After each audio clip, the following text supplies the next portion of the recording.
O Clarence, Fook, Ching. E malama o ko ya mako. E ulu I kalani. E ulu I ka honua. E ulu I ka pai aina o Hawaii. E o mai ka ike. E o mai ka ikaika. E o mai ke akamai. E o mai ka mau o ono.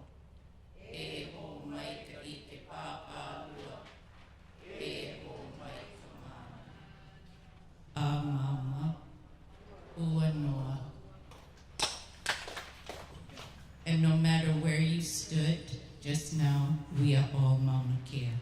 Aloha. Mahalo nui ati Pua and Mauna Kea Ohana. Noho ya kako. This time, Uncle Ku's Ohana will be coming up. The program is starting with Aloha Velina with Uncle Ku's son-in-law, Baramaka Kione.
Aloha kako.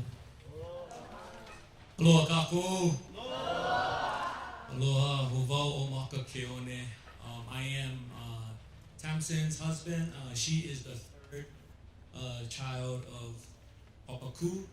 I was given this honor to just welcome everybody. Just wanted to thank everybody for coming today. I do understand what it takes to get here today, so thank you. Whoever traveled far, whoever came from near, we as a family just want to say thank you guys for all for coming, and we understand what it takes to put something like this together. So how about a hand for everybody that was over here working hard all these days. We just like to thank everybody. We got people still working in the kitchen, and everything is going to be so honored because of the aloha that was put into this. And so we just wanted to share again that the bathroom's over there on the right side. If you guys, on my right, you guys gotta go bathroom over there. We got the food getting ready to go. We're gonna have a great program. I just wanted to share with you guys real quick. We have this saying in our family, live for the dash. You guys ever heard of that saying before? Live for the dash. So like on any tombstone, you'll see your birth date, and then you see the end date, and all it is just a dash, right? And if you think about it, all we're doing right now is just living for the dash. This man, if you guys can all agree, he was living in the dash. Yeah? How about a hand for Brother Pule? He's been through so much things, and I'm sure you guys are going to find out, if you don't know already, about his life story. Like, if you don't know who this man is, that you guys going to probably learn a lot of stuff about him today. He was a lot of things to a lot of people, and it's so evident by everybody that's here today. I just wanted to say, on behalf of the family today, thank you for coming. Welcome. We're going to have a good time. Because it's a celebration. Yeah? It's a celebration for him. So we're going to have a good time today. We're going to do the program. We're going to eat. And then we're going to talk story kind. So just do me one favor real quick. Real quick. If everybody can point to somebody in this room that you don't know. Just point to somebody in this room that you don't know real fast. Not the person sitting next to you. You probably know who that is. Yeah. Everybody point to somebody that you don't know. And do me a favor. We're going to kui luna real fast. And we're going to introduce ourselves and aloha them. So go ahead and introduce yourself real fast to somebody you don't know. And aloha them.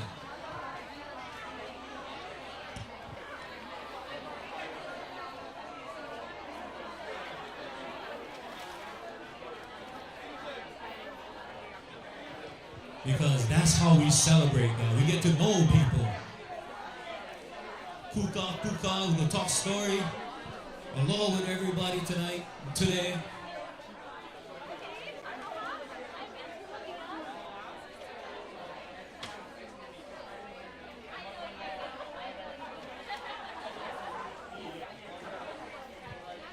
Okay, when you guys power, we can know lalo.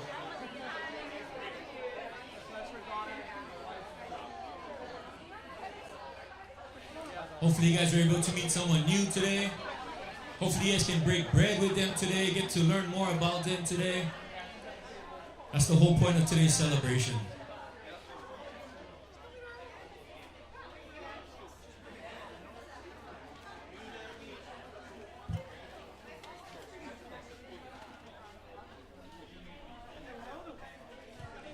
Oh yeah.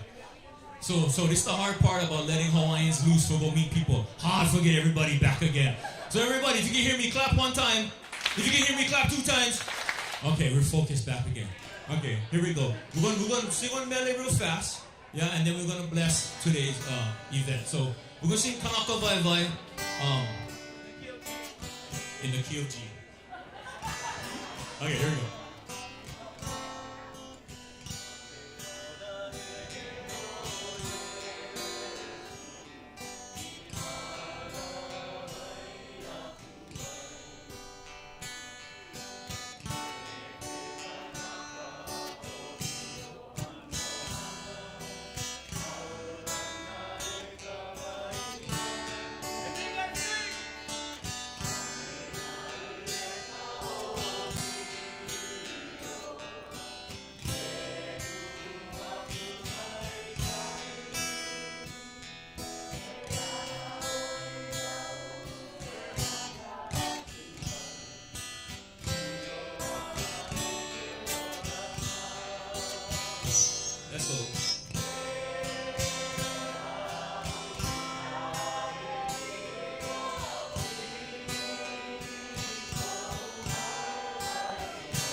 Okay, we're going to bless the day.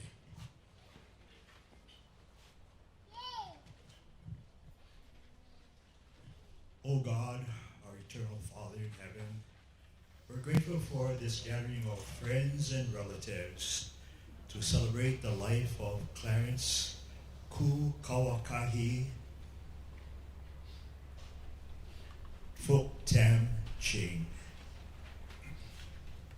We're grateful for his life, which started in very humble beginnings in a small house in Pule Valley. He continued to perhaps receive the Hawaiian heritage background that he solely possessed through Kamehameha schools. Through other institutions of higher learning, he prepared himself for a lifetime of service. He is not with us today, but please comfort the family and all of us with the understanding that someday we will again be together again. Please bless the proceedings of this day. May we enjoy each other's company, develop and nourish our friendships and relationships with each other. As a parting words, ku.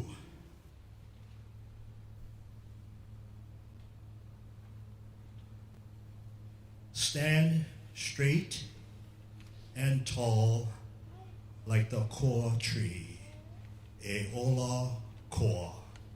In the name of Jesus Christ we pray, amen.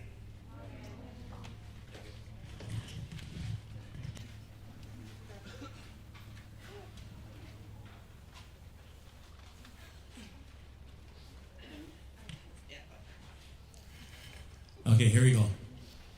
If everybody can just give her you guys mana today. Yeah? Okay.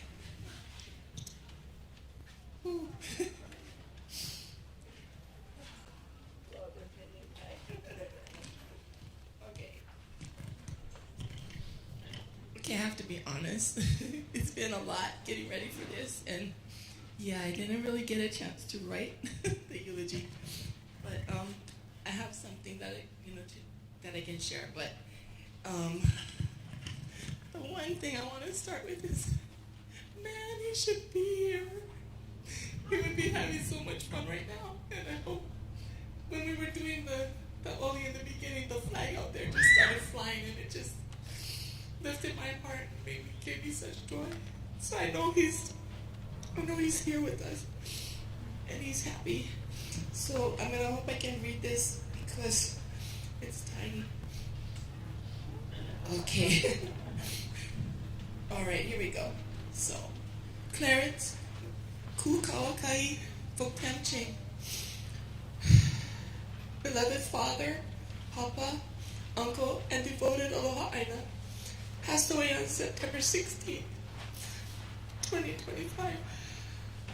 Surrounded by his ohana, he was 89 years old. We had hoped to make a 90th party, so this is kind of it. It's just a little early.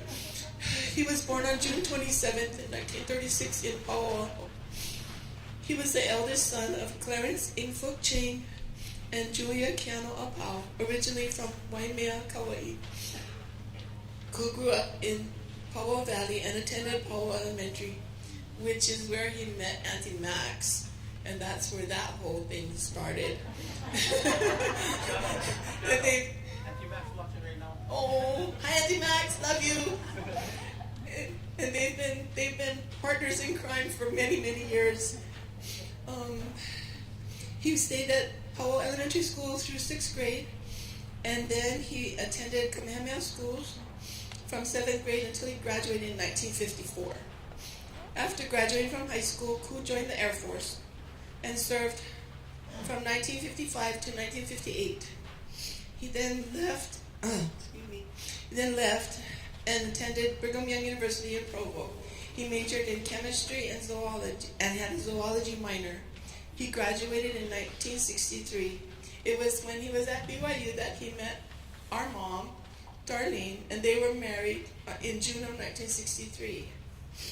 So from 1963 until 1970, Ku was working for the U.S. Atomic Energy Commission as an analytical chemist, and they were residing in Idaho Falls, Idaho. It was there in Idaho Falls that I was born, and also was born. And we had a nice place there. We had a cute little house, and we had dogs and everything, but Dad's always thinking new things. He decided that he wanted to, in 1970, he decided he wanted to go and become a stockbroker. So he began to work for Walston and Company, and we moved to Reno, Nevada. It was pretty good there too. We lived in a house that, it was old, and in the wintertime the wind would blow through the cracks, and it was really cold. And I remember getting out pots to catch the rain when the rain would fall. Anyway, but he's always seeking new things. Ku decided to go back to college, and he decided to study law at the University of Idaho in Moscow. He graduated from there in 1976 with his Juris Doctorate. And it was in Moscow that another daughter was added to the family. That's Tamsin. Everybody thought, oh, wow, an accident. And my mom just said, no, she's just late. So we were happy to have her. And then my dad graduated in 1976, and we moved back to Honolulu. And he began practicing law. But that wasn't where his heart was. He wanted to find, I guess, really who he was as a Kanaka. And in 1978, he became one of 102 delegates to the Hawaii State Constitutional Convention. One of the key outcomes of this convention was the establishment of the Office of Hawaiian Affairs, and included provisions to return lands, such as the island of Kaho'olawe. The convention also marked the first time Olelo Hawaii was recognized as an official state language since the overthrow in 1893.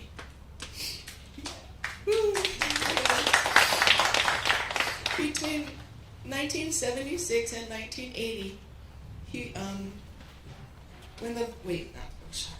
the voyaging canoe Hokulea and Sand Island and Kaho'olawe activism were the inspirations for his deeper involvement in Hawaiian culture and community. And in 1986, he became an Office of Hawaiian Affairs trustee, and he was there until 1990. This was a time that fully ignited his desire to explore and preserve all things Hawaiian. It was in the 1980s that Ku became deeply involved in traditional and customary Native Hawaiian cultural, religious, and spiritual practices, and especially on Mauna Kea. He had a thing where he wanted to travel where all of the ancestors had walked. So he traversed the trails leading to, over, and around Mauna Kea.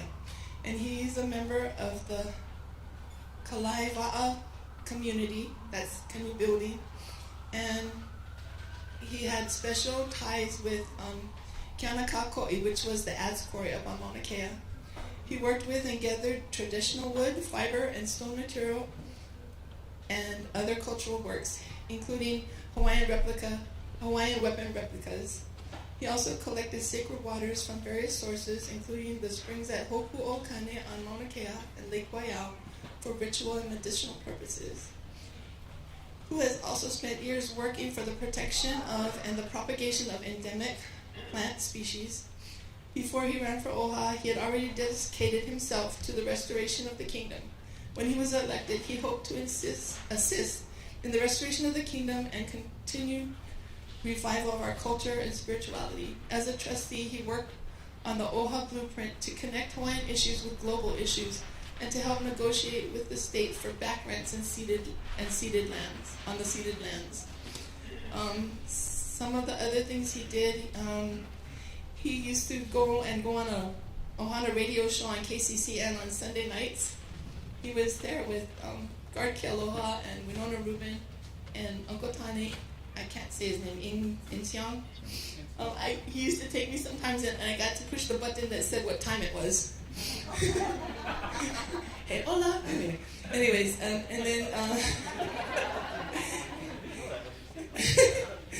the night he was involved with the 100th commemoration of the protest planting in the Queen's Garden at Uluhai Malama.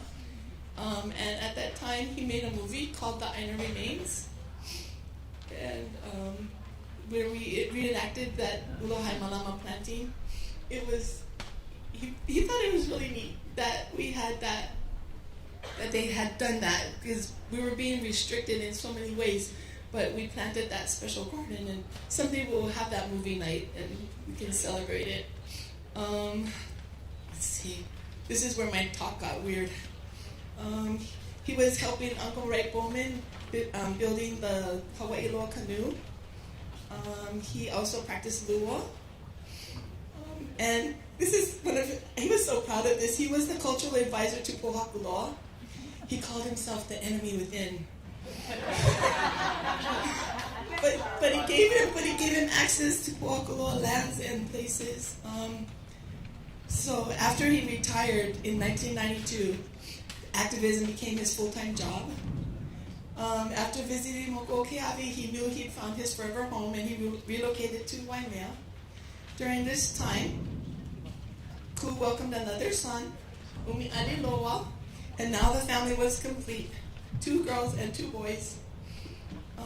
In 2002, Ku began a hiking group called Huakai Ina Ainamauna, and there was a lot of hiking. He believed that by hiking on the native trails, which were still part of the highway system of Hawaii, that he could preserve access to all of that. And that's where my dad and I started to feel feeling again. We kind of drifted apart in my teens. I think I was difficult. Anyway, or he was, I don't know who. And so this huakai continued for more than 14 years, and that's when he began the tradition of raising the Hawaii on the summit of Mauna Kea, so that no other flag would fly higher on 2 significant days for the Hawaiian Kingdom. La Hoihoea and La Kuokoa. As a Kanaka Maoli, he has lived a life defined by kuleana, a deep care for his ohana and Hawaii. Ku was a man who believed in showing up. Sometimes he didn't talk much, but he was there. And sometimes he talked a lot. But hopefully it really meant a lot. I used to be so honored because sometimes he'd send me his testimony and ask me to proofread it. So that was really special. And I miss his emails. There were like thousands of them every day.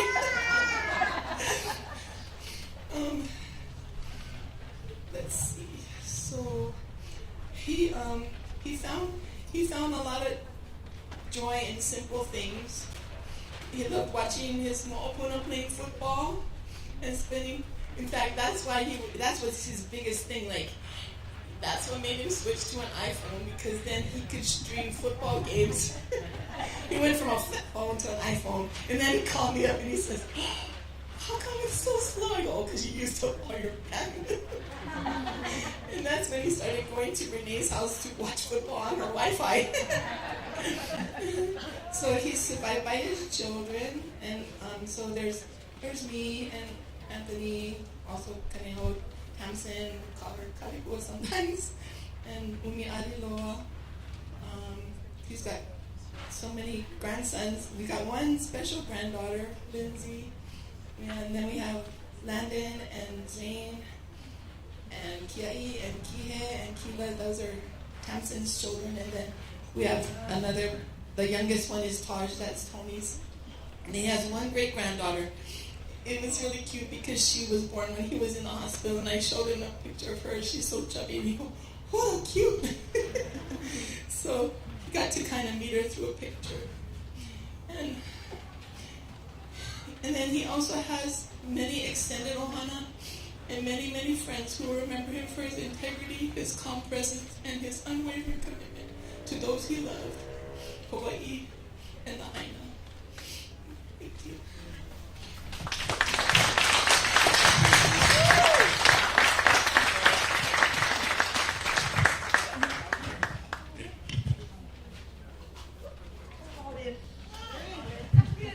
One more hand for Chris. Thank you for sharing all that information. I'm sure everybody learned a lot. I'm going to turn it over to Candace now. She's going to share some of her mana'o. Christy, that was so beautiful. I'm sure he's sitting here and laughing and, leaning back and watching everybody and saying, "This is a great party." Yeah. So I've been asked to do something difficult, which is to summarize his accomplishments in 10 minutes. That's a really hard thing. He was absolutely brilliant, and he brought all his experiences as a stockbroker, as a chemist, as a zoologist, as a lawyer to bear on the way that he stood for Mauna Kea and for Hālawa. And one of the things that, I first met him in 2012, and I read a story on the Kahea blog where he talked about his love for the Mauna And everything he wrote about the Mauna, every testimony was a love letter to the Mauna. And his name, Kukawakari, he was a genealogist, and this is one great story about how the TMT attorneys were saying, well, okay.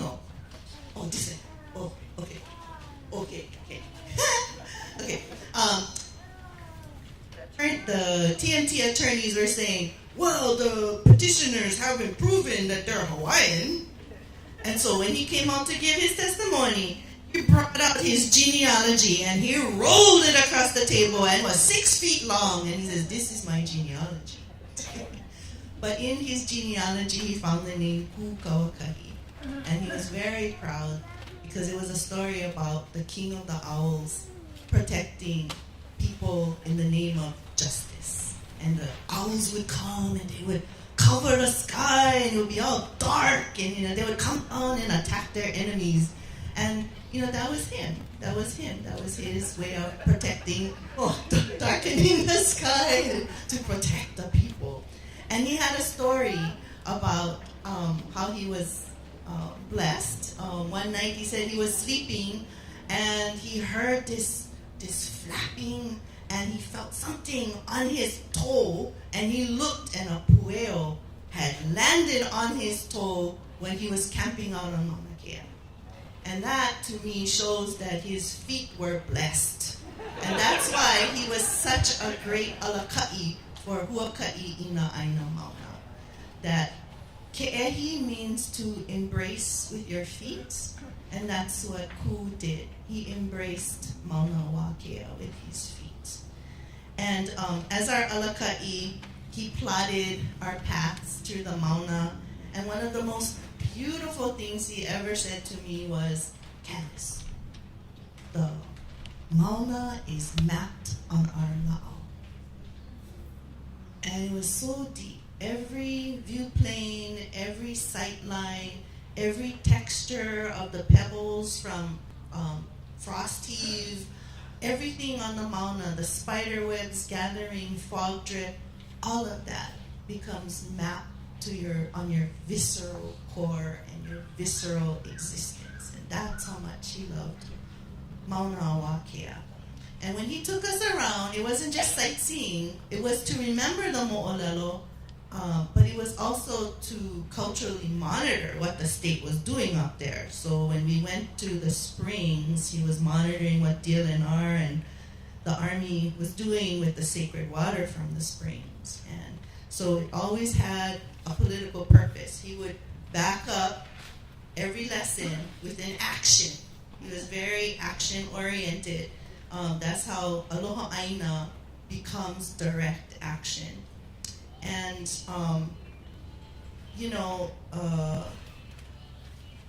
that was a really important part about teaching us how to love the Mauna.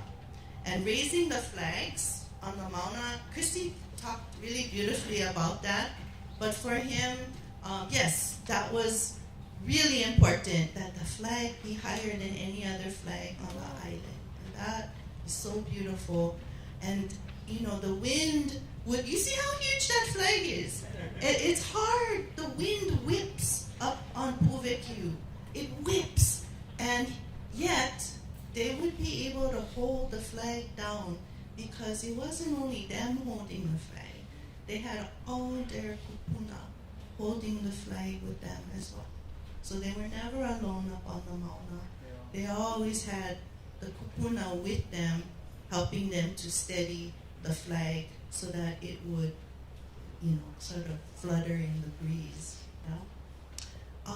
And so, Pohakuloa, I just want to say that was a landmark case, and I love following him and Auntie Max on that case. And one of the most important precedents that case set was that the state has a duty to malama aina. And it was the first time malama aina became codified in a legal argument by the judge, Ching. Ching, yeah. Oh, yeah. Oh, Chang. Sorry. Gary Chang. Ching. No, Gary Chang. That's right. So, but, malama aina, he says, what happened to Kaho'olawe cannot happen to Pohakuloa. And that was because of the work that Auntie Max and Uncle Ku did. Yeah, so important. And I wanted to also say that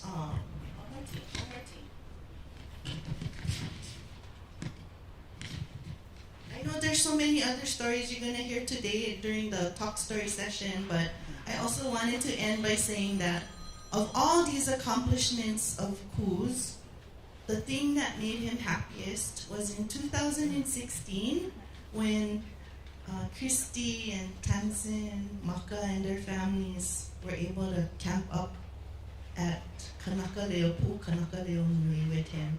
And it was crazy, and Tony was so important because he had to hold it down at home to care for their mama.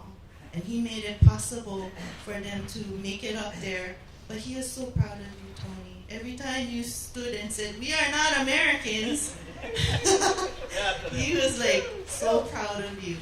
But that was the most important thing, was for his family to share in that experience. And I remember that because Maka's family, Maka and Tamsin, they were all in this tent and they were kind of on an incline. So they kept rolling down the tent to the other end, and then the person on the bottom would go around to the top, and then they would roll down again. I remember that. But it was just so important for for them to map the mauna on their na'au as well. And he was just a phenomenal person, and he was one of my greatest teachers. Mahalo.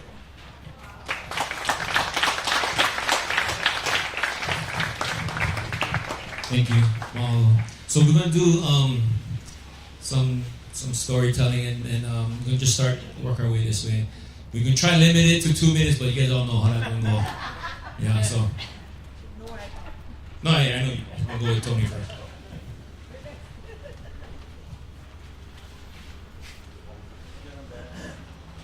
Aloha. Looking out at all of you, I can see something very clear. Every person was brought here together because of this man, right? My father, Ching. Most of you, if not all of you, are aloha aina. Protectors, fighters, people who stood up when it mattered. My father had a way of activating people, reminding them who they were or who they are, where they came from, and what their kuleana was to this aina, to our culture, to our iwi kupuna. Like, one thing that you guys didn't mention is that he went to the Smithsonian and he actually petitioned for a lot of the iwi kupuna to be returned back to Hawaii. And it's one of the Koho'olawe 50. We were there and occupied Koho'olawe. But growing up, kind of like Christy, when we were younger in the Kolohe times, kind of went our separate ways, but we kind of found out that we were doing the same thing and becoming the same person, standing up for our aina. But I didn't share him with just a few people. I shared him with, like, Hawaii. I shared him with the Lahui. And that speaks to the depth of his commitment and the scope of his service. Because of his work, his sacrifices, his refusal to back down. There are many court precedents that exist today because of him. There are protections that were fought for. There's a path that is paved for future generations so we can stand stronger, more grounded, and more unapologetically Hawaiian. We are forever dedicated to the service he gave Hawaii, whether you stood beside him, challenged him, learned from him, or were moved by him to step into your own kuleana. Mahalo to all of you for being here today. Mahalo to you for honoring my father. And mahalo to Ching for a lifetime of service to Hawaii and the Lahui. Thank you.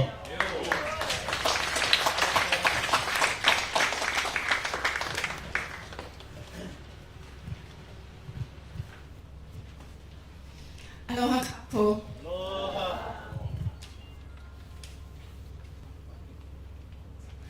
My name is Tamsin, but my dad's nickname for me was Tansy. I really noticed that there's a pattern of 3 in our family. My dad was the oldest of 3. His sister Judy lived in Kohala. His brother Kenneth, up here in the front, lives in Mililani. So there are 3 of them. Ianuali was born 22 years later. And now my husband Maka and I are proud parents of 3 boys, Kia'i, Kihe, and Kila. And we have a girl with us too, Hilina'i, our niece. First of all, I want to thank everyone for coming today. I know that weekends are busy and personal time is precious, and you chose to spend today here with us honoring our dad. Thank you from the bottom of our hearts. Thank you to those that traveled far, especially for those that had to pay airfare to be here today. I especially want to mention that I sent out a kahea for pictures to use for today, and years of memories came flooding in from all over, and it was a nice history of my dad's life, and I enjoyed seeing all of them and reminiscing and seeing all that he has been able to accomplish. Thank you to everyone that sent in your pictures and videos. Mahalo to all of the hands that went into making this whole level possible. Thank you to my family and my siblings for all your kokua preparing for today. The setup crew, everyone just came up and helped, and we really appreciate all of you. The registration table in the front, my friends, the kitchen crew, the Palisades families in the back, to everyone that donated items for today. Thank you so much. And then to those of you that are going to participate in this afternoon's activities. Mahalo to those that supported us after our dad had his stroke in Kona in November of 2022. And for offering us places to stay, transportation, ono food, comfort and support. And I'm going to miss using our group text that we used to communicate with over the last 3 years. I'll always remember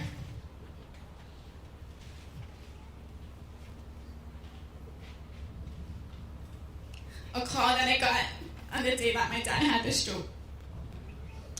Uncle Bimo called, and he told us not to worry. That while we were home on Oahu, he promised us that our dad would never be alone in the ICU. And he promised that our dad would never, he would always have someone there. And Uncle Bimo organized shifts of people every day to sit by my dad's side until he was stable.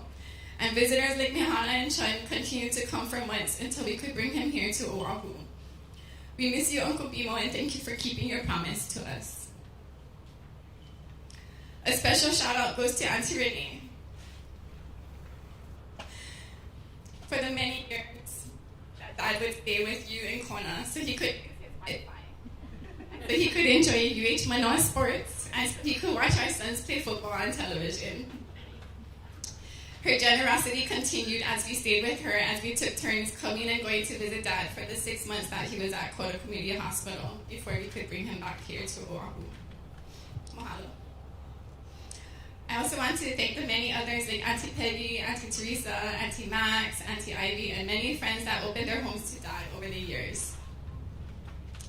I will always remember my dad for being a man of many traits. It was fun telling people about my dad because they just couldn't comprehend how one person could have done so many different things in his life. This is where I'm going to duplicate my sister and most of my stuff is wrong, so sorry. He was a proud graduate of the class of 1954 from Kamehameha schools. He served for 4 years in the Air Force and was stationed at Lackland Air Force Base in San Antonio, Texas, where his race of record was listed as Mongolian. The military didn't know at that time that he was Hawaiian and that he would be a force to reckon with decades later in his fight for Kaho'olale and Pohakuloa.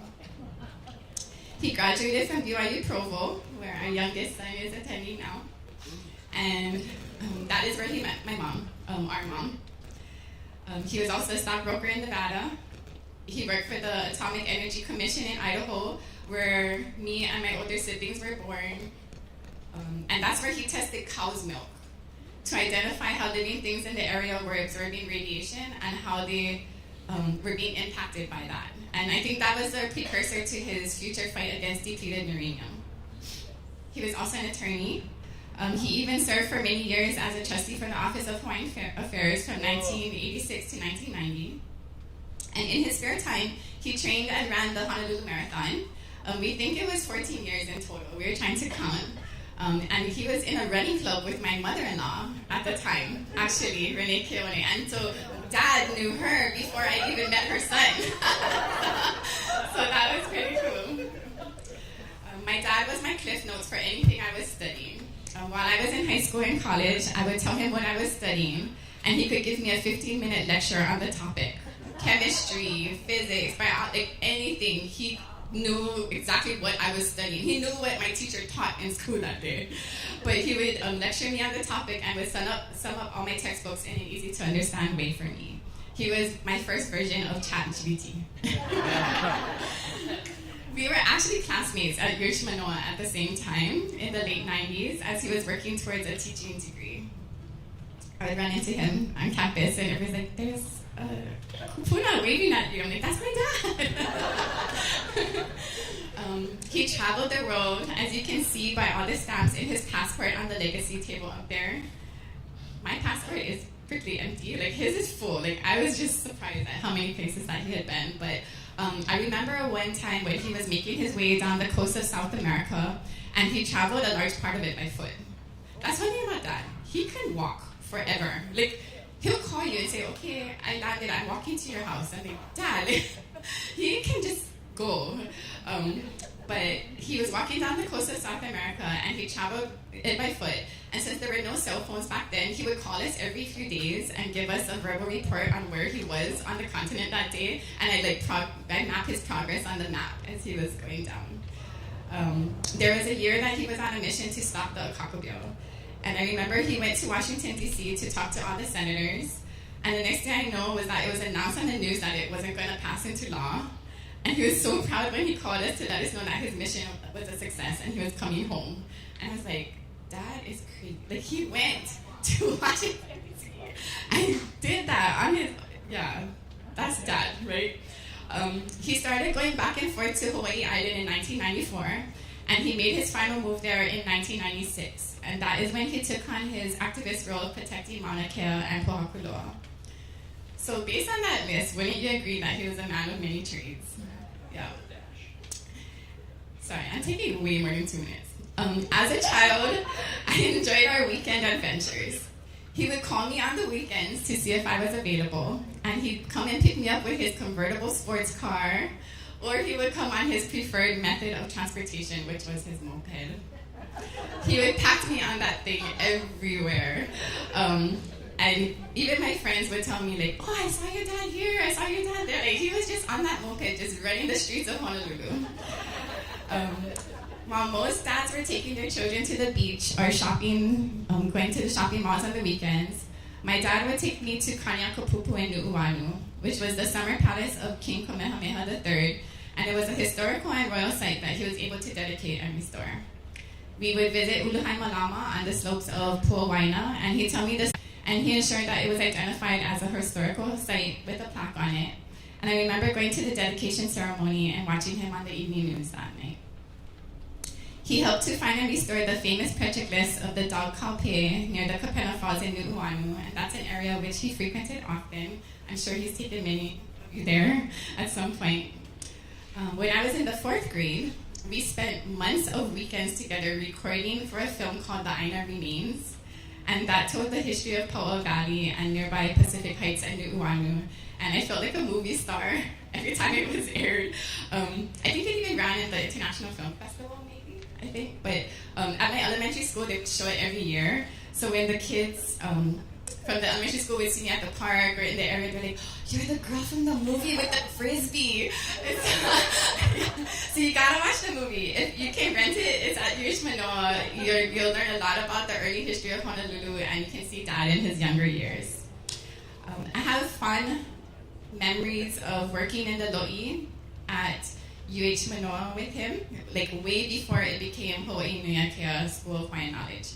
I remember driving down to Sand Island to do standing work on the canoe, and it only recently did I realize, like, oh, that was the Hawaii loa, like when I put the years together.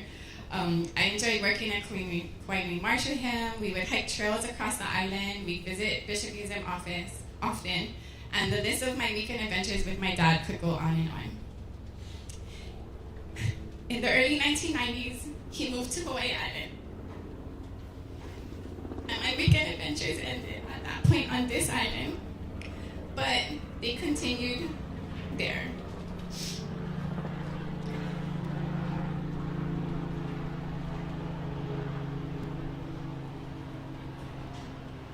I'd visit him at his home on the farm in Waimea. I'd be roughing it out with no water or electricity, and I had to make frequent bathroom runs to McDonald's just so I could use the restroom. And I always wondered, like, how can Dad live this lifestyle? Like, at night when I'd go to bed, I had my lantern and I could see my breath because it was so cold. But he loved it there, and his love for Mauna Kea and Hawaii Island was so strong. And although his living arrangements were not ideal, he had his trusty little white car, which I never knew was standard until recently. When we showed up to take it to the hospital, I was like, it's standard. So, and no brakes. We had to downshift because he had no brakes.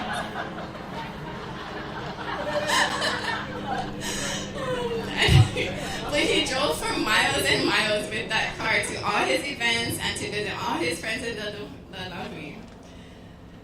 My boys thought their Papa Fuki from Hawaii, that's what we call him, Papa Fuki, sorry. Their Papa Fuki from Hawaii Island was the goat, and they thought that he was amazing. They knew him as the old man of the Mauna and learned about him through seeing him on the news, reading about him in the paper, and he stayed with us anytime he came to the Capitol, to UH, or to speak at conferences. They loved how he didn't give the usual gifts that a grandpa would give. He gave them silver dollars, or seeds of endangered Hawaiian plants, or he would bless them with stories about his activism and his travels. I could talk for hours about my dad and the special memories I have of him. I'm looking forward to the open mic portion later today in the program to learn more special memories with him. Please don't be ashamed. The sign-up sheet is at the front. Just come up and I want to learn. So please don't be ashamed. Please sign up for the open mic. I miss my dad's smile, his calming voice, his keen memory for details and genealogy, his jolly laugh. Do you guys know his laugh? I was surprised because my oldest son actually inherited that laugh. So we're glad that we're going to still hear it throughout the years. But I just loved learning about the history and culture of Hawaii through that. As taken from his quote that you can find in today's program, it was his hope that we may inspire our young people so they too can follow in our footsteps and experience the greatness of our ancestors. I think he did a wonderful job throughout his life of inspiring young people. I know he played a large part in making me who I am today, and I hope that Maka and I can raise our boys and Hili to carry on my dad's legacy. In closing, I have a song that I want to share with you all. After my dad's passing, I didn't leave my bed. I spent a few days at home. I didn't really want to do anything or go anywhere. But my youngest son flew home from Utah to be with me and to travel with our family to the equinox ceremony on Hawaii Island that Uncle Paul was dedicating to my dad. So while I sat at a red light on the way to the airport to pick up my son, I silently asked my dad if he was okay. And I asked him if he was with me. I felt the urge to turn on the radio, and this beautiful song was playing. It's a song called Mamane Beauty, written by Kawaikapua Kalani Hewitt, and it's played by Waipuna. It is a song about beloved Mamane blossoms, one of the many Hawaiian plants my dad had grown over the years. I think I was the only person in school whenever they talked about endangered plants, or I was like, oh, I have that in my yard. And then they were like, no, you cannot have this in your yard. I said, no, I have that in my yard.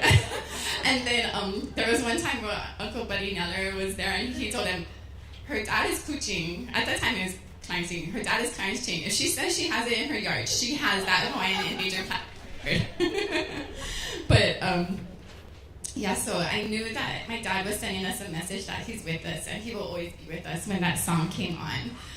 It's a song that talks about the Mamane blossoms. It talks about Mauna Kea, Lilinoi, the cold waters of Waiau. I don't want to ruin this beautiful song by dancing it for you all, so I'm going to play it. But if you could just enjoy a few moments of silence while I play Mamane Beauty, while we remember my dad.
It's a beautiful song. I knew he sent it to me that day. But I love you, Dad. I will try my best to carry on your legacy. I love you all. Thank you for being here, and thank you for being a part of my dad's life. Mahalo.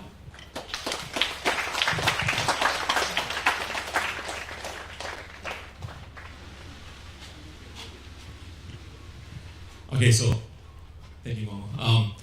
I think everybody knew him by different names, right? So I think depends when you knew him, like what name you kind of called him by. So he went by Clarence. He went by Ku. I knew him as the Fookster.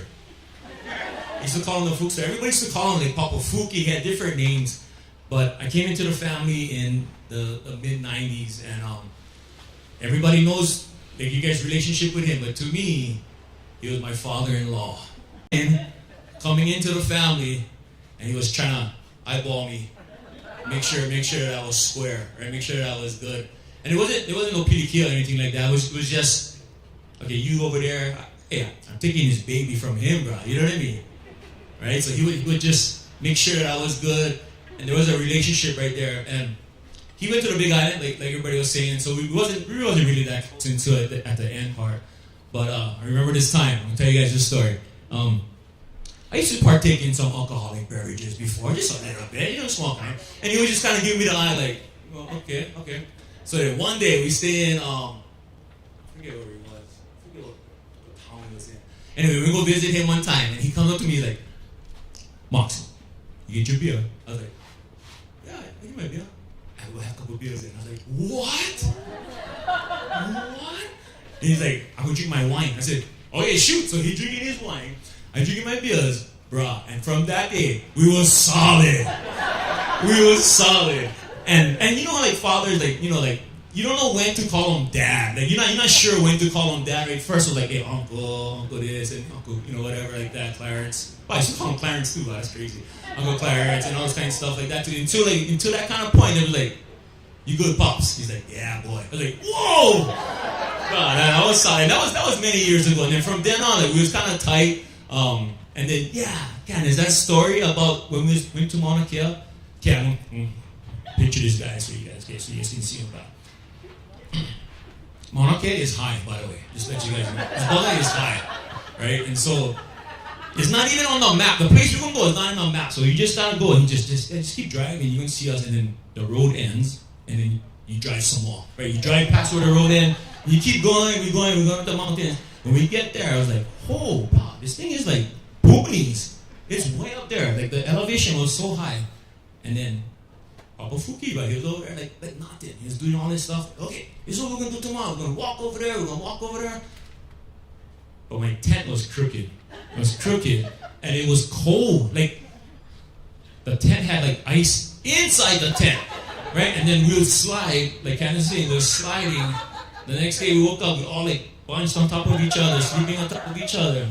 I told my wife, your dad is off. I am out of here, bro.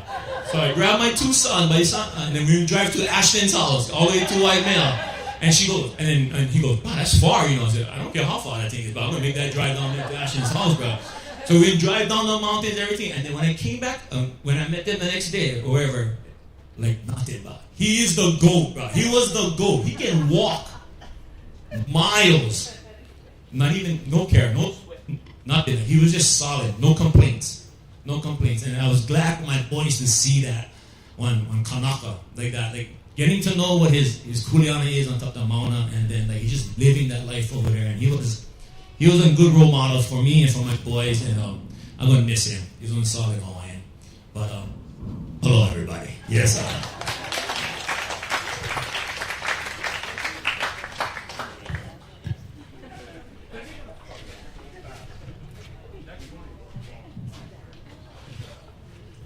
Aloha, everybody. I'm surrounded today by so many familiar faces, new faces. You know, you all are his people. And you've all contributed to the richness and the absolute fullness of his life. And I just mahalo all of you for being here today and for taking the time to share your aloha for my grandpa with all of us and helping us to carry that memory of him forward. So like in the ways of many kupuna, over the years he would tell me exactly how this day would go and what his transition to Pule would look like, which is all super fun, lighthearted conversation for like an unassuming middle schooler, like maybe 12, 13 years old. But you know, he was always a forward thinker, always planning ahead, and he could be very determined when it came to something that he cared about. So even more so, just so much thanks for you folks knowing that he cared so much about this day. I know he would be really grateful that you folks are all here and sharing in the memories that you've had with him over the years. My name is Lindsay. I have the honor of being Grandpa Fuki's first mo'opuna. Growing up, I would spend every single weekend with my nana and my great-grandparents, Clarence and Julia Ching, in the home at the ends of Kaia Street, where my grandpa grew up. Occasionally, Grandpa Fuki would visit and stay in that old house, and as a hiapo, I got to ride shotgun and go on all kinds of huaka'i with him on the weekends. So my grandpa took these huaka'i with the exact level of seriousness you could expect. You know, upon entering the car, super serious, all my radio privileges revoked instantly. We had to listen to classical music because it helps the brain get going, right? So we have to set the mood. You know, then he would move on to the fun part of like quizzing me on what I had learned at school, what I had remembered from his last visit to make sure I was retaining over his visits. You know, what I knew of various wahipana that he really cared about, la'au stuff, our mo'oku'auhau stuff, so, you know, all kinds of things. So, you know, we picture, like, you know, just me as a young girl with my papa, and, you know, to a clueless passerby, maybe you would think, oh, it's a casual day out, you know, a girl and her papa out on the town, but in reality, he was, like drilling me, you know, teaching me the Socratic method of his. And so on these huaka'i, we would visit all kinds of familiar faces, like Uluhai Malama, Kaniakapupu, Kukani Loko, Kapena Falls, you know, all his, where he was a regular at. And then afterwards, we would go to Chinatown and have every girl's favorite chicken feet soup.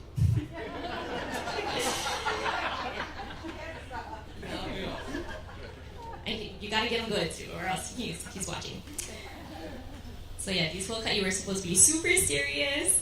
But you know, it's pretty hard to take someone serious when your worldview as a kid is pretty limited.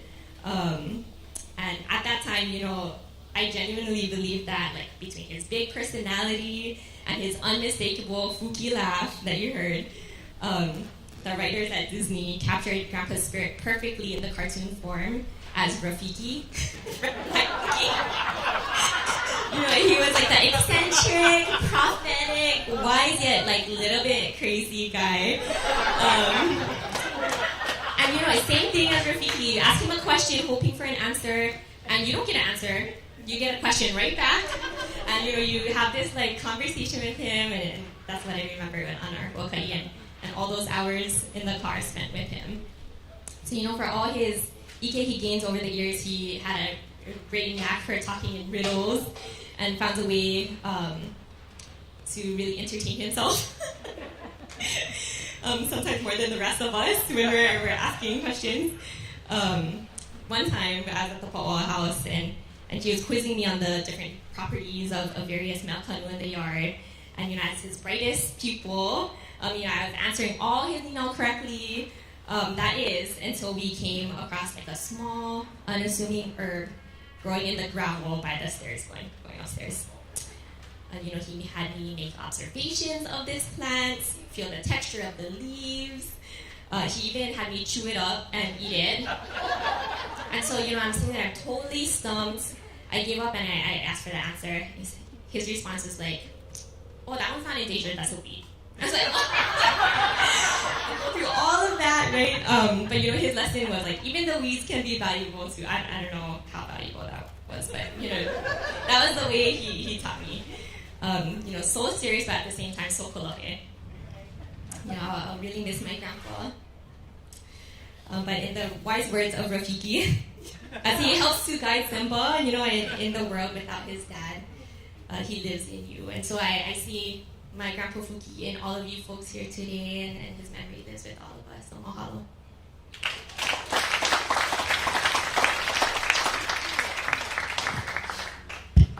Hello, what's up, everybody? My name is Kihei. We are not going to hit 2 minutes. It's going to be way under. But my grandpa, he was a great guy. He's super physically fit. I remember one time we all got home from practice, and he's chilling on the couch. I'm like, "Oh, what's up, Papa Fugi? You like challenge?"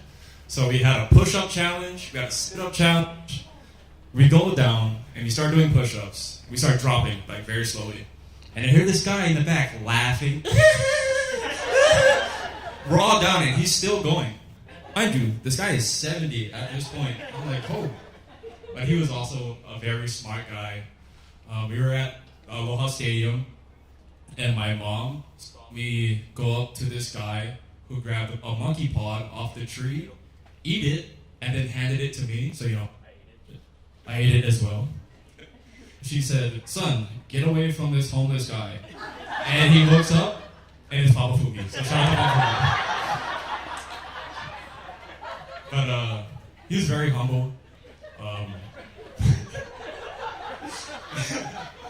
I remember we really hyped up his farm on the Big Island, and I thought it's like a pasteurized with animals and a fence.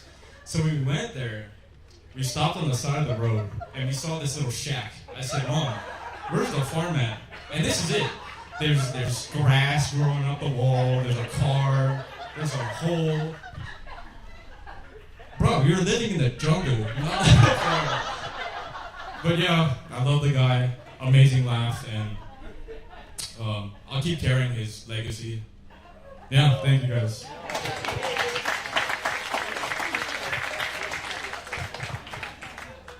Shack. What's up, everybody? My name is Keawalau. I am the favorite grandchild. And, before I get started, I kind of did want to gas up my grandfather a little bit. But before I start, I want to say a quote. The apple doesn't fall far from the tree. My grandpa was very smart. He was very physically fit. Very, very wise intellectually. He was really good at taking down bad guys in the civil arena, and he had curly hair and he was very handsome.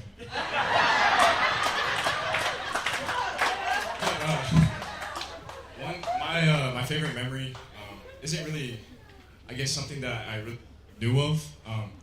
So this is my junior year. I was at Kamehameha Schools for 4 years, and I transferred to a school in Utah.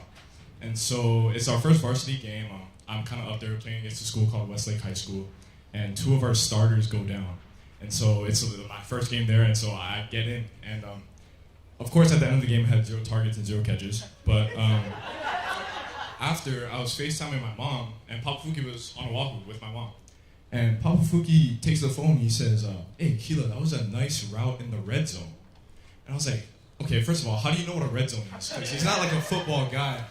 And I asked him, I was like, how do you know about that? And he's like, "Oh, I watch all your games." I was like, "What do you mean?" He's like, "Yeah, I just go, I type in KSL.com and I watch all the Utah High School football games." I was like, "Wow, how long have you been doing this?" He's like, "Oh, I've been doing this since you were in 7th grade. And so, I guess going back to the present, when he passed away, I was practicing at the time, and so I kind of left practice and was FaceTiming my family as they're in the room. And when he passed away, I just sat in my locker, just kind of confused, and my mom just told me, well, now like he get the live feed, like you can go back to practice, and so that's probably my favorite memory of him, just knowing that he was always watching me, and he never told me, like, ever. He never told my older brother either. But the fact that he just, walked to McDonald's or Starbucks to just put on a Lone Peak High School football game was very special to me. And so, yeah, like Kia said, like, I'm going to do my best to continue his legacy. And he was such a good, handsome, smart young man. And so I'll do my best to do the same. Thank you, everybody.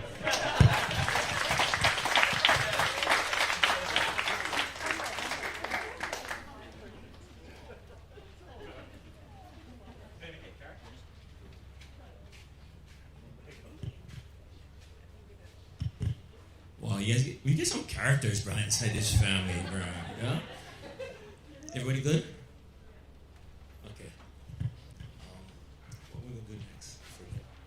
Okay, so I think we're going like change, yeah? We're gonna change it. I'll give it to you. Yeah. Aloha mai kako. Keanu, Christian asked kako be the MC, so I want to ask her, hey, if I get some ike, can I add it in? She goes, yeah, go ahead. So this is Mokupuni and Uncle Ku talking, but I wanted to call up Havani to come and sing her song Warrior for Uncle Ku. So Havani, hele mai ma'ane.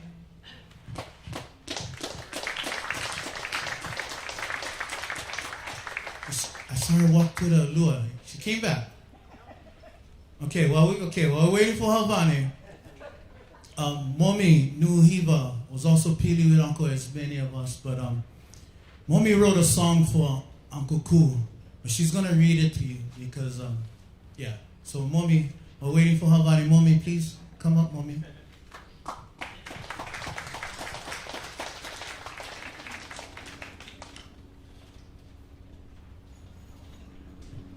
And if somebody can get Havani, please. Where was she went? I gotta find it.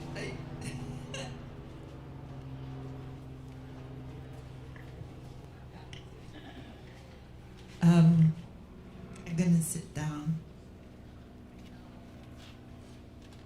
I gotta find the song because I actually sent it to Christy. Oh, you did? And it's been a while since I've sung it. I don't think I can sing it.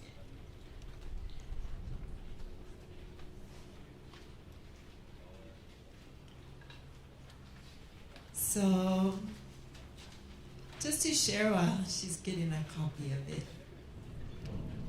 I first met Papa Ku up on the mana, and we were camping at the bottom of Pule. And I have insomnia, and so does he. And so we sat in the truck and talked all night. And that's when I started to learn about his family and his life. And I had my father was very much like Papa Ku, very involved in the community, volunteering us to do everything with him, probably like how he did to you guys. And it was interesting too because we had so many things in common. I was born in Idaho. My dad went to BYU, played football. He got divorced, and he told me a lot about the things that happened and the things that he regretted as a father. And that built kind of this feeling of between us because I had that same experience with my own father.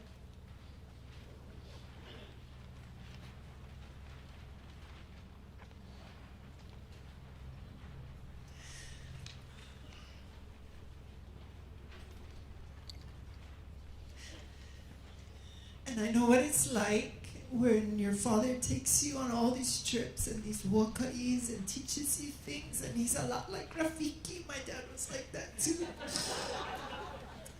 And then you become estranged when he moves away and he takes on all these new kids. And I felt like kind of bad about that because I was kind of like a new kid. And I always was kind of a little bit mad at my dad because he had so many new kids. And it made me feel mad at him. But I kind of understood then after Papa Ku made me a new kid of his. And we did a lot of hiking together.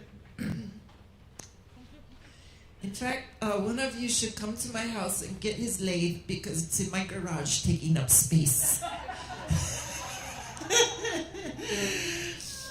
But we did all kinds of things. Went all over the mountain. Whenever he went to collect seeds, he called me up. We went to the volcano. He came to my all my dinners that I did for the different things, and he would always check on me. That was the thing about Papa Ku is he would always check on you to let you know that he was thinking about you and that he loved you. So when we went to the AHA event, and everybody was mad, why is he going to the AHA? And I was like, I'm gonna go with him and support him. And every morning I pick him up, drive from Aiea, pick him up. I'm practicing my opera because I was also doing something for the Hawaii Opera Theater at the time. And he'd be like, sing it again. It was good times. I wrote this for Papa Ku for his birthday. And so he's unassuming in his dress. Shorts and slippers is the best. But when he needs to make hai maka maka, he get one aloha shirt in his ka'a. Even on the mauna when it's 40 degrees, he won't complain because he don't freeze. He's been so long in a mauna queue, he's got blood like the rare VQ. As a proud descendant of Umiali Loa, he's got deep roots like majestic koa. His mind is sharp and he's so akamai. His wit runs quick like a fast away. He'd say, don't think too hard about a choice. Follow your na'au and use your voice. Yes, be humble, but for my final tip, don't be afraid to let it rip. He finds the landmarks from the past and helps the people's ike last much better than a diorama, just like he did at Uluhai Malama. His favorite food is a bowl of pho, but to any food, he'll always say, yeah. He's not one to kneel and beg, but he sure likes my farm fresh eggs. A stranger to the court, he's not. His piko ekolu can never be bought. He kanaka mauli oya pu, the one, the only Papa Ku. He'd say, don't think too hard about a choice. Follow your na'au and use your voice. Yes, be humble. But for my final tip, don't be afraid to let it rip. With Chemo Summer and Auntie Max, this hui served the court with facts. The ruling set a precedent for future case law evidence. Papa Ku is the man, a hero every hour. He walks on the trail of Umi with power, like an ancient spring bringing forth good foi. Papa Clarence Ku Ching is one kick-ass guy.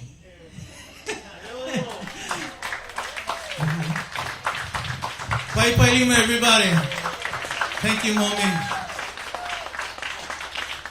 Be inspired by those words. And I'm going to call up Havani to do her beautiful song. I thought about song Warrior and thought about Uncle Ku. So, Pai Lima, everybody, for Havani.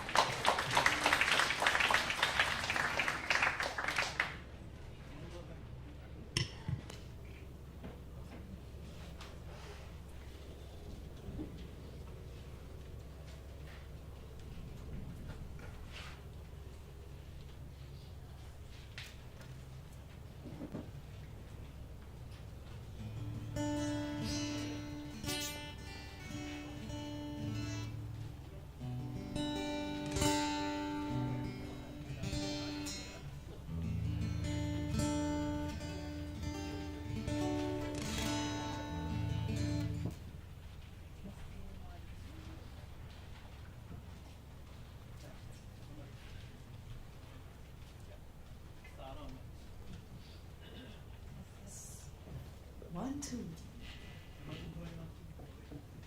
Kukia imamna, test 1, 2.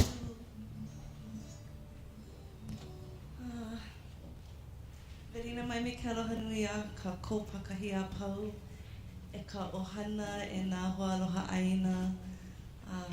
Velina ho'i me ke aloha nui. I really love to see everyone here celebrating one of the greats. Ana kalaku, I feel so lucky to have been born into this ohana and to have known Uncle Ku for so long in my life. To have seen and witnessed him for so long in my young years as a passionate aloha aina. I just was like all gung-ho, and he made this lighter for us. He laughed with us. He made jokes. I mean, I remember when we were in the contested case hearing, and we would just be in the back just cracking jokes the entire time, because the only way we could make it through. And he was so witty and so smart, and I just feel lucky to even have lived in the same lifetime, to have even shared in laughter with him, to have shared food and story and just life with Anakalaku. This mele has been, with us for a long time in my whole lifetime as a aloha aina, and when I look at the span of our kupuna, it's a very short time, that we have been doing this, and it's because there's so many people who did this before us. And one of the greatest honors of my life is to have sang this for many of our greats who have passed. And so for Uncle Hank over the phone, for Uncle Bimo as he passed, and in honor of Uncle Ku today, this mele is my highest offering to him, his life, his ohana, aloha nui. I just have so much love for you folks, and I hope that this mele can help soothe the eha, because it's a great eha, when somebody who has lived a life so powerfully leaves this human realm, you feel it everywhere. This whole island feels different because Uncle Ku is physically not here. The whole of Hawaii feels different, and that's how you know somebody has lived a powerful life. And so I just offer this from the depths of my heart, from the same space that loves Mauna Kea, as Uncle Ku did and still does. Ike uloa Kea Nakala. I love you forever. I'm thankful forever.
Mahaui loku hawakaki aloha makako.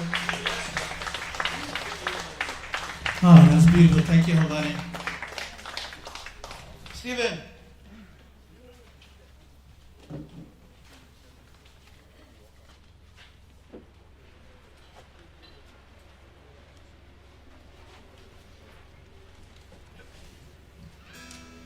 I just wanted to thank Uncle Kalani and Tipua, for carrying Uncle Ku's his kuleana by High Hawaii, flying up on Manawa Kea. I was a bunch of us were fortunate to go up like 3 years, but I think the last time I was up there, on a very top, I think I kicked my butt, man. I was like, but anyway, Tita Jamie was, because Uncle Ku, was flying his big high. So, in honor, Tita Jamie said, we should just go do this for Uncle Ku. So, I just thought this was beautiful. The song is called Ku'ulahui Hawaii, and talks about flying our high Hawaii. So, featuring my cousin over here, our man, Stephen, Kulia, Thomas. Are you and Frank here? In the key of F.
Okay, gang, we're going to pull it, bless the food, and then after that, we're going to circle up, put up, Hawaii aloha. Okay, so Kilo going to bless the food, and then we can get going, yeah?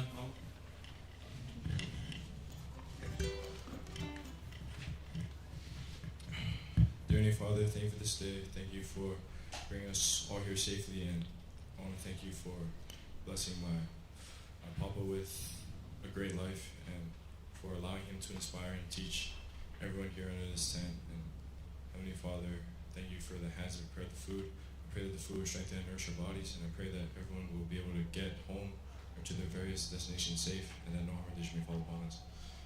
We're so thankful for you and your spirit throughout our lives, and I say these things humbly in the name of Jesus Christ. Amen. Okay, gang, if you do me a favor, we just all kuiluna, we're going to stand up, we're going to make a big circle, and then we're going to Hawaii aloha. Yeah, and then if we can kind of like be considerate of the kupuna, if they cannot stand, then we can kind of just go around them and give them some space as well. Make a big circle.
Okay, yeah, do me a quick favor. Everybody turn to the person next to you and give him one hug.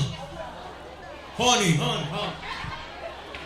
And turn the other side, turn the other side. Okay, I don't know how we're going to do this. The food is ready, wait. Makako. It's ready. Okay, so I don't know.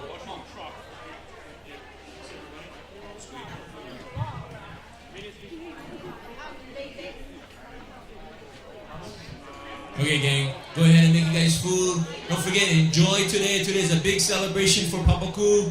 Love you guys, bro. Aloha. Okay, for those who signed up for the open mic, we'll be starting that later, but let's go get our food now, that we can go ahead and eat and then enjoy each other's company.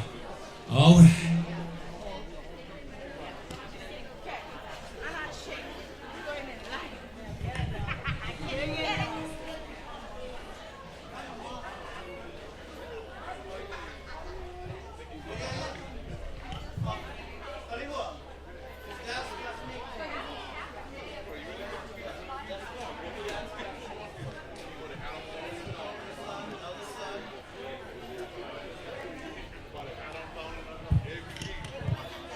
All right, Lahui. Yeah, so we'll get you guys me'ai. Thank you, Brother Joe again, and the entire kitchen crew for making us ono me'ai.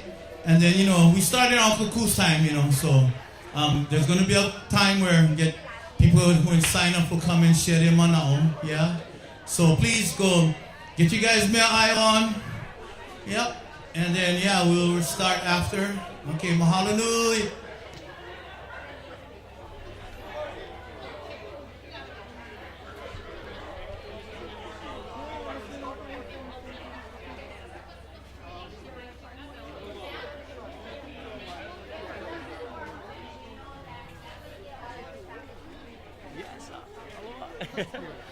Good stuff.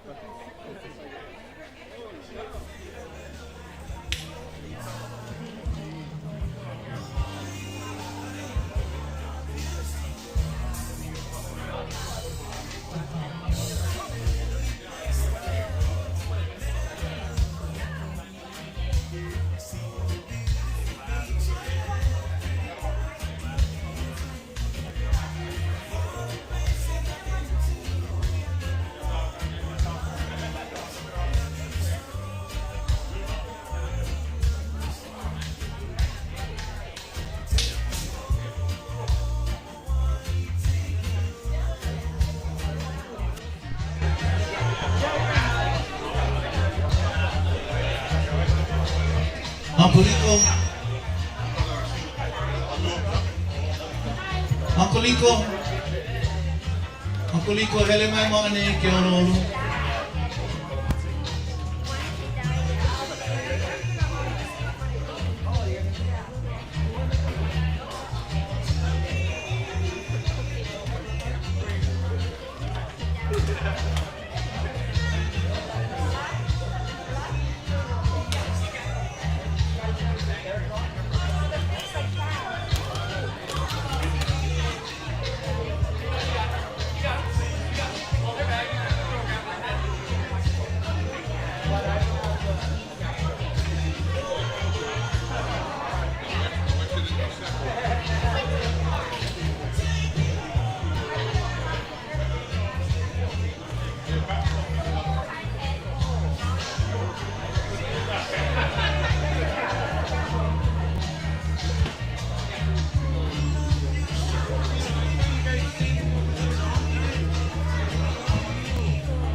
Okay, everybody, while everybody's eating, we are blessed to have Uncle Liko Martin here as well as Tita Laulani Till. And I know there's going to be a spot where those that are signed up will come and speak and share. They might know about Uncle Ku. Well, since everybody's getting their food, so we're going to have some music done by the legendary man himself, Uncle Liko Martin and Tita Laulani Till, who also have been Aloha Warriors fighting a long time, so you can enjoy this resources that we get today.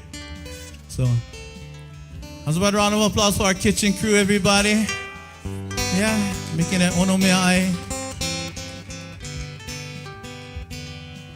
And give a shout out to to Brother Mac Kalahele, who's providing the sounds today. If you guys don't know, his uncle is the legendary Uncle Imaikalani Snake Kalahele. If you guys know who that is, this is his nephew, Mac. Brother Mac, raise your hand, Brother Mac, raise your hand. There you go. Yeah. And also give a big shout out to all the Papa Kuzo Hana that is doing the registration and sign up sheets and all his Mokupuni from the Otis, from Hiapo Lindsay, and everybody. And it's a beautiful day. And Keanu or Christy told me we're here till the sunset, so we're running on Uncle Ku's time, Uncle Puna time. It's a beautiful day. Always it's a beautiful day in the kingdom. Lahui Hawaii.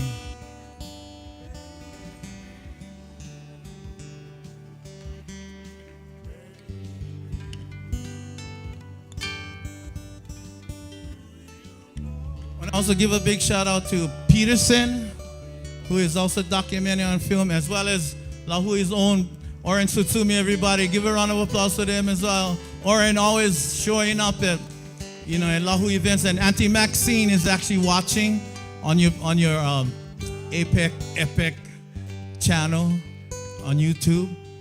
Yeah. So mahalo Oren, mahalo Peterson. It's on Laulani's channel too. What channel is that, Laulani? Aloha Revolution. All right. So anybody watching right now, you can also go on Tita Laulani's channel, Aloha Revolution. All right. Protect Mauna Kea.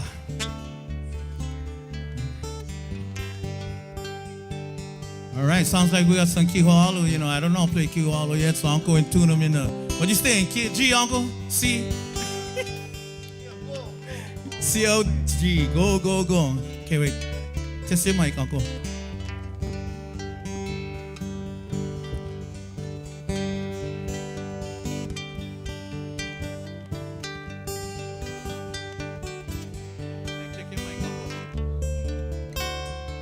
Okay, mic check, mic check. Sounds good, sounds good.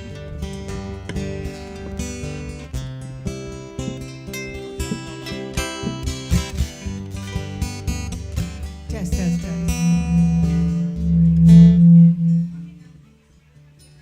And Uncle Cool on the mic.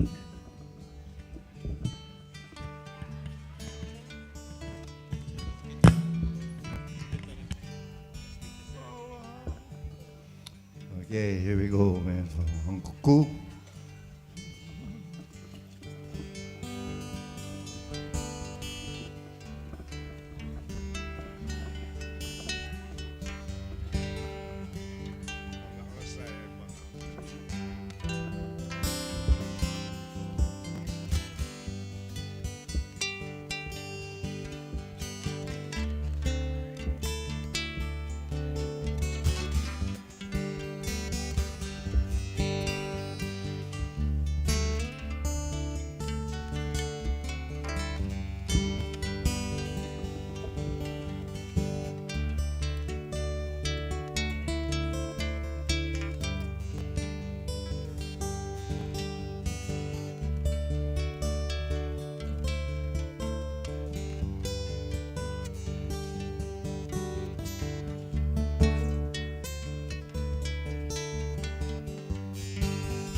Songs from Moku.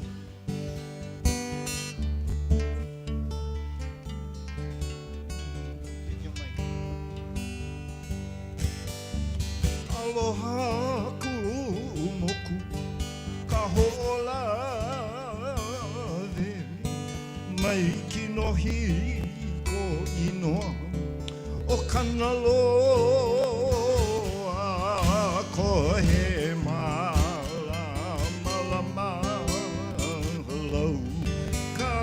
kaole I ke mai na pua e ho malu mai aluli ke ka ko la hui o Hawaii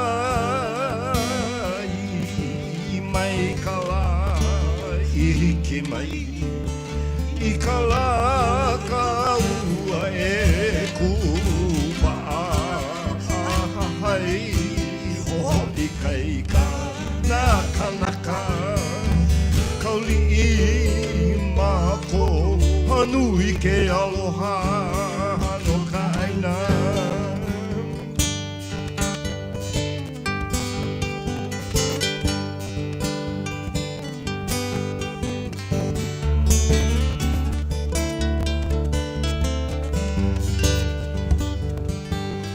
This year our water sounded pretty tight over there. You know, the one thing you can give Uncle Cool is the lokahi. That's the one thing you will be afraid of now. And that's the last thing we gotta do is do lokahi.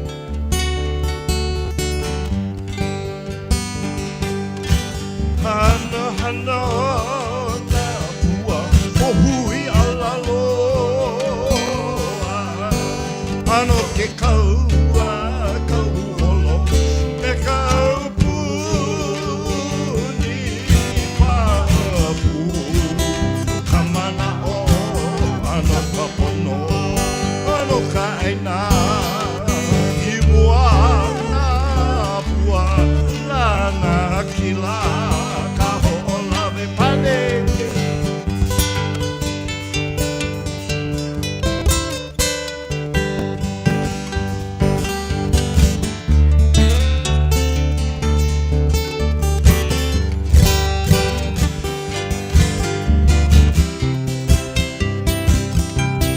Okay, and we don't need to paddle too hard. Just paddle together.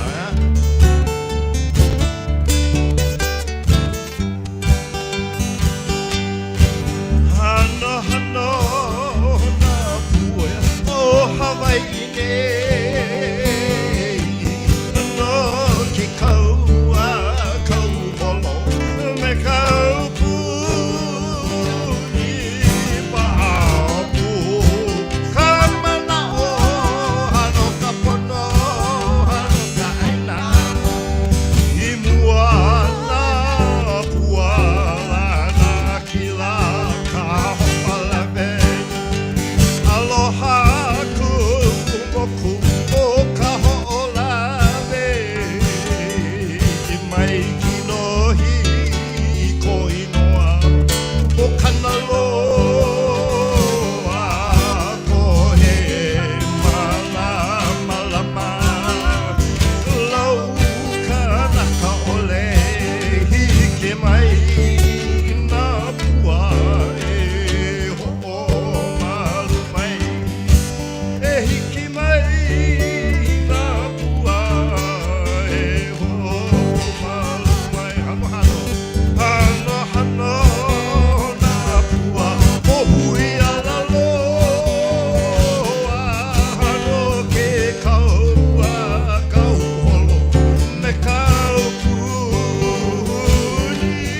papu kamana o ano kapono ano kaina I mua na pua lana kila kaho'olave I mua na pua lana kila kaho'olave I mua na pua lana kila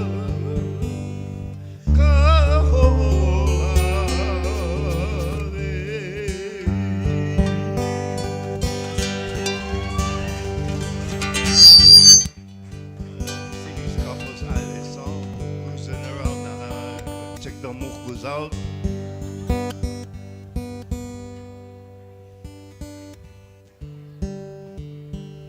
Well, we sing another song from Molokai since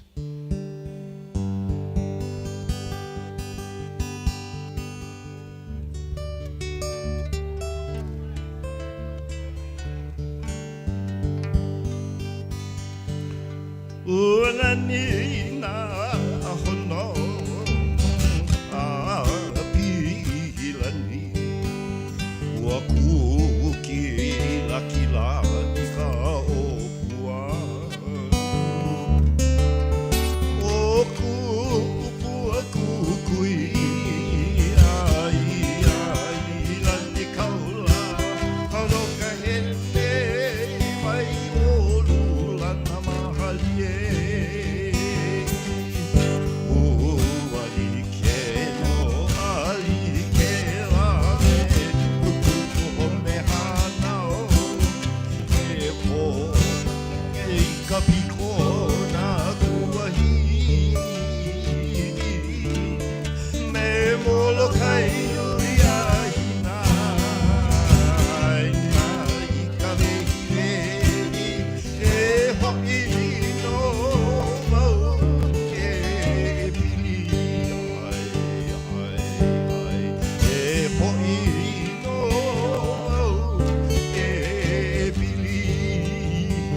Okay. Uncle Liko asked me to play a song, so this is a song I wrote for Mauna Kea and was thinking of dedicated to all the warriors over here and over there. And Auntie Max, you were sitting at the table with everybody. You should see it from here, because Auntie, you're sitting with all the Mauna folks.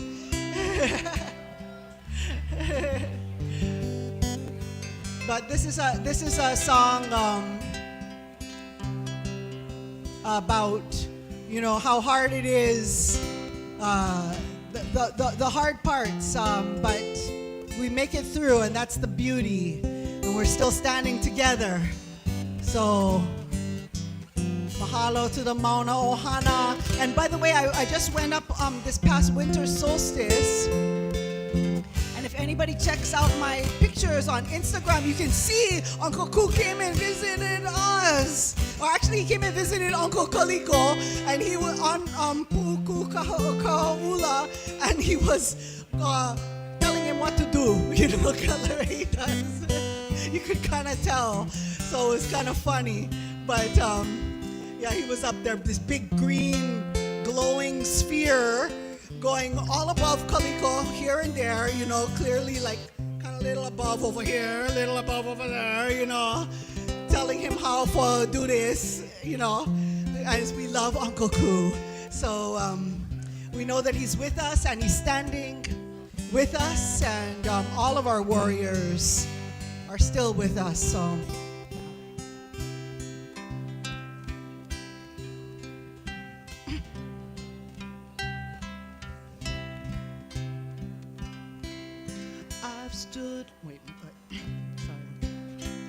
I've stood alone for so long. I would have lost my way had I not known that home's where I belong. But I made it through. I felt the fire through the icy rain and the burning sun, and the times I felt so tired. And now my feet, they're climbing higher, where the heavens dance in the glory of love's infinite fire. Upon this mountain I stand with you, in a beautiful dawn that shines upon a world that's born anew. No, we won't break. The night's been long, but we're making it through. The world stands with us when I stand with you.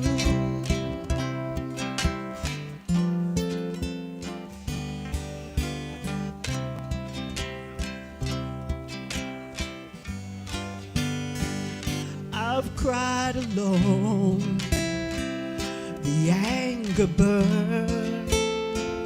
My heart was desecrated, decimated, bombed and overturned. But I've made it through. I've let love heal, and through the pain springs love again, so beautiful and real. And I'll return, and here I'll stand, with a love so strong. I give this song through this sacred land.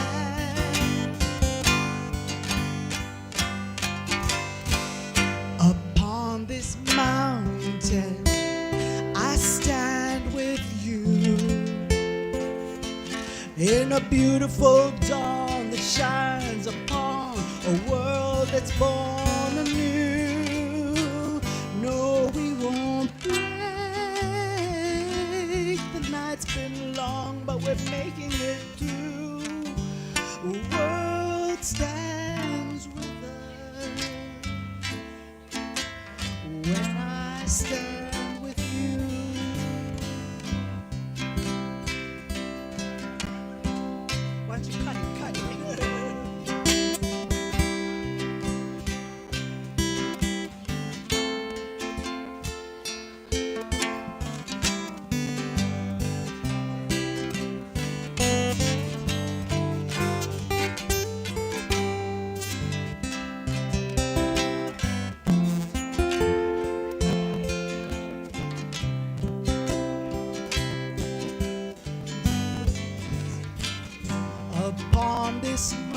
mountain, I stand with you.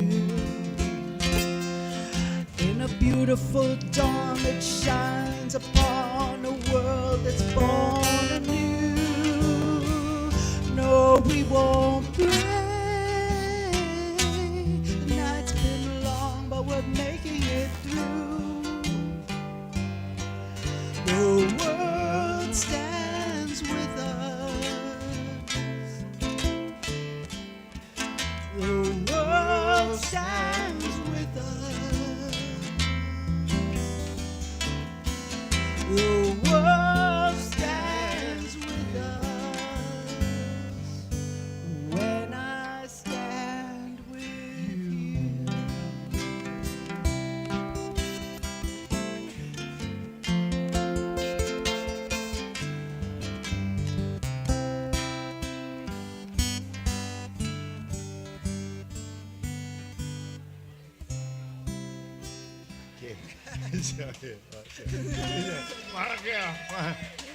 You gotta sing a song for the kind. Pick it up for the year coming. Do you know any of my songs? I just play something. I'll play along with you. I don't think you know any of my songs. Play the one about the rim pack. Play Fook. A request. All right. Okay, I have a request for Aole Rim Pack. Let's get with the season over here. Okay, that you will play. Pick it Okay, up, all that right. or that one. All right, okay. What key? What key? C. Cap.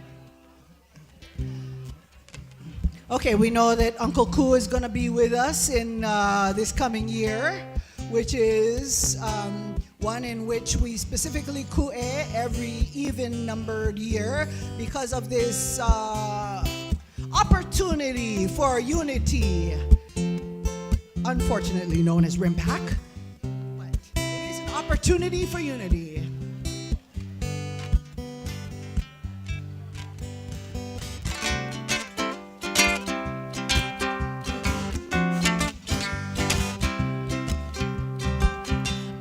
Aole Rimpak, please take your bombs back.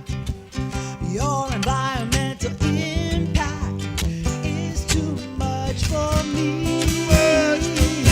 Aole Rimpak, we need our country back. So hit the road, Jack, so Hawaii can be free. Well, we don't need your money, and we don't need your wars. We don't need your ego, need to even up the score. Oh yeah. What we need is liberation and clean water too. We might need a lot of things, but we don't need you. Aole Rimpak, please take your bombs back.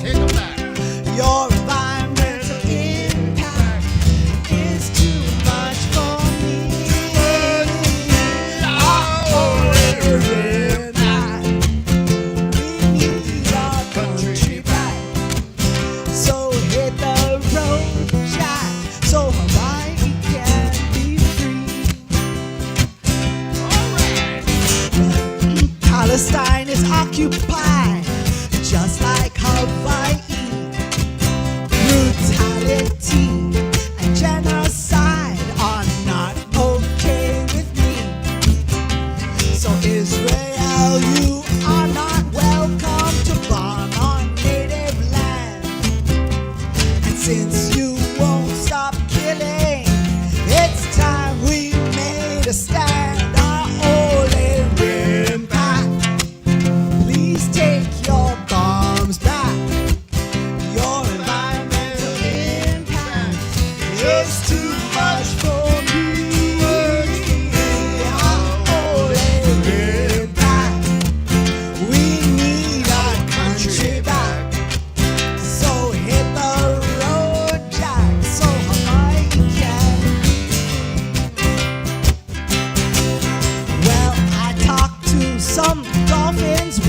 fishes and some turtles too. The sharks and fish and everybody's also over you. Your bombing and pollution has got no place in our kind.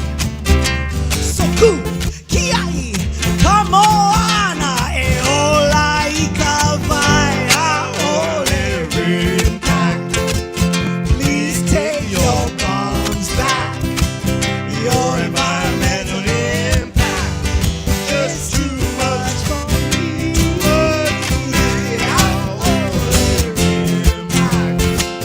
We need our country back. So hit the road, Jack, so the Moana can be free. Connie!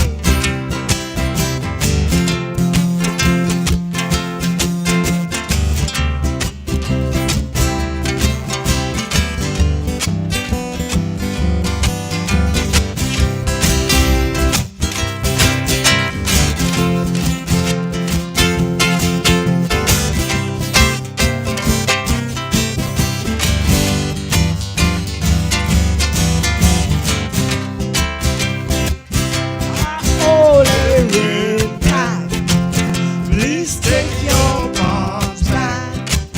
Your environmental impact just too much for me to worry. Our only impact. We need our country back. We hit the road, Jack, so Hawaii can be free. Our only impact.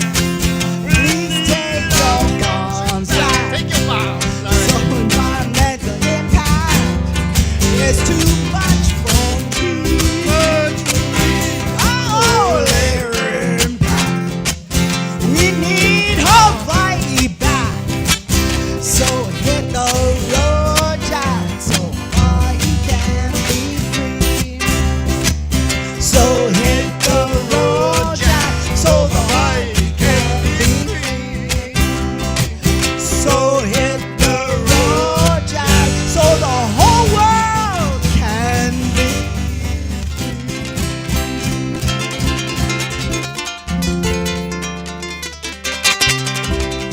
Check, check. Bye bye, Yauko, everybody. For this tour. Inseparable, incomparable, aloha, no worries. Uncle Liko Mate and Tita Laulani Tio. Uncle, can you grace us with one last thing? We're going to start with the open mic. Okay, one more lesson. Once again, everybody, give it up. Pai Pai Lima, everybody.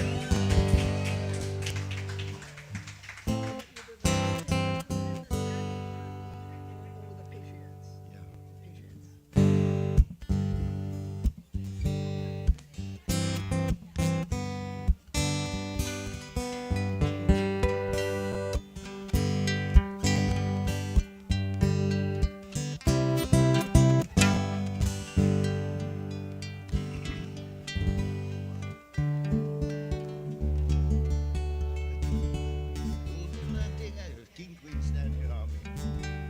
King Queen standing on me. Okay, well. So what's left for us now? Yeah? Unity? Yes. Yes. That would be the greatest thing. It's just like when you compress. Everybody feel like they're compressed. All the issues are kind of compressed, right? Yeah.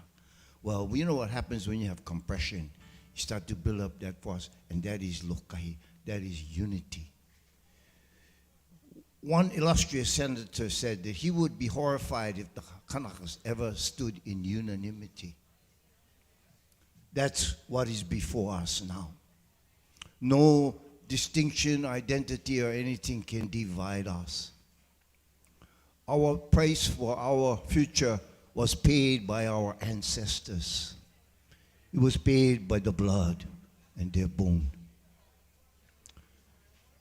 In honor of many like Ching and the thousands that have stood for this cause, and I mean thousands. I dedicate this song to our king and our queen and a standing army. That is what is before us now, to become one like the ants, like the army. When they move all together. So, the song was written right after we could not find Georgetown and Kimo. We had just come back from searching Lanai, Molokai by air. And when I got home to Kaliuka, this song was written.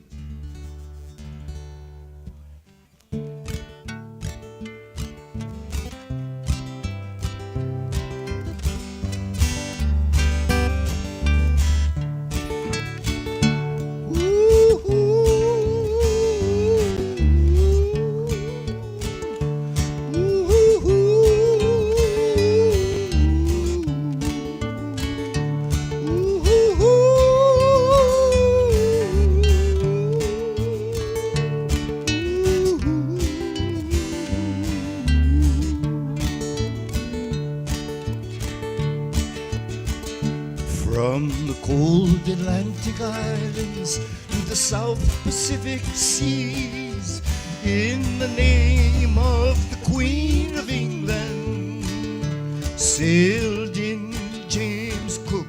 Just a captain was he, courting the kings and queens of Polynesia.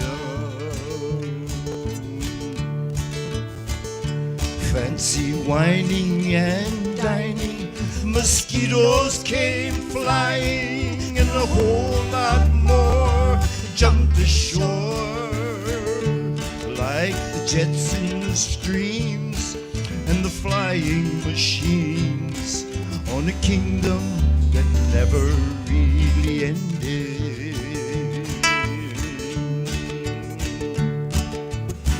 This Captain Cook couldn't write down what he took in exchange for the blade and the dangling armory. In the name of your queen, I'll take my leave and implore you set the matter straight.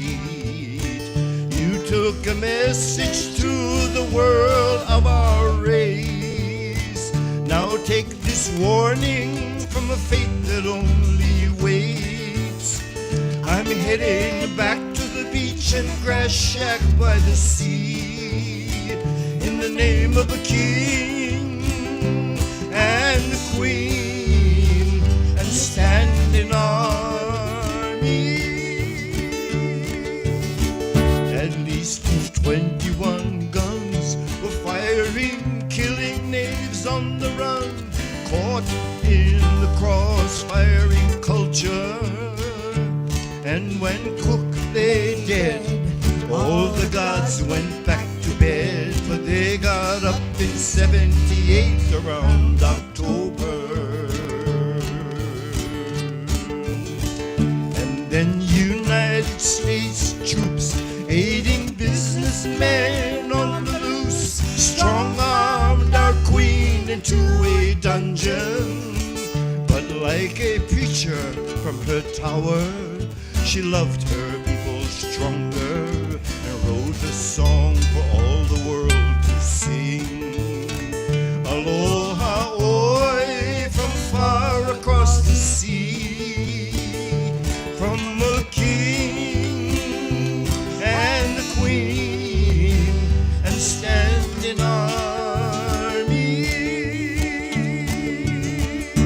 So it's give me some justice. My religion ain't adjusting, and we must be running out of time to live. And it's paved me a road back so I can take my knapsack and live this life the way it ought to be. Not in a museum like some old antiquity. I'm heading back to the beach and grass shack by the sea, in the name of the king and the queen and standing army.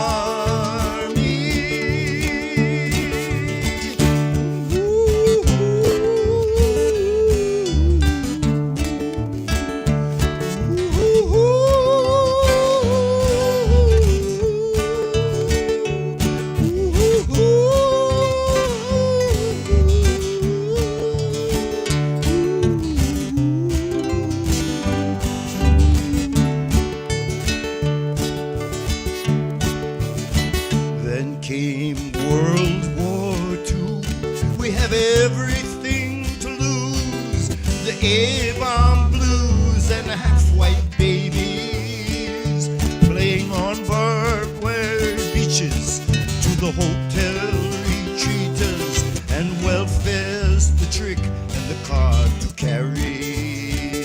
And everyone's trying to find their kind to marry.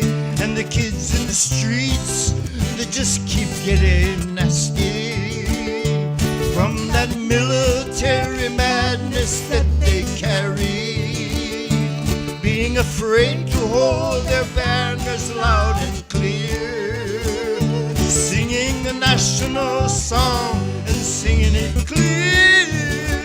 Hawaii Po'oloi. There'll be a new generation of United Nations for the world peace and the restoration.